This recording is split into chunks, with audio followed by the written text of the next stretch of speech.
So this question is on behalf of another lady. She asks, if a person is honoured with his janazah prayer being performed by a prophet or Khalifa al-Masih, could we assume that he will go to heaven? No. No guarantee.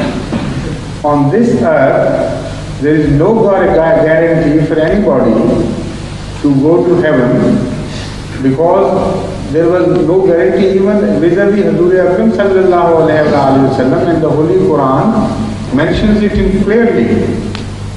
When Holy Quran forbade Hazur Akram sallallahu alayhi wa sallam to say the janazah of munafiqeen, and it said, Allah told him that if you do istighfar for them, ask forgiveness for them 70 times, even then Allah will not forgive.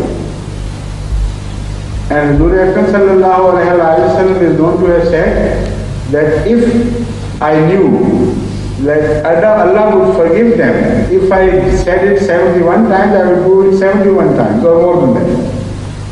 But that was a categorical denial on the part of Allah that there are certain diseased people, bitter enemies of yours, whom even if you crave pardon for them, I am not going to pardon them. So if Hazur Akram sallallahu alayhi wa sallam says their janazah and they are not to be pardoned, who is the Khalifa as compared to Hazur Akram sallallahu alayhi wa sallam?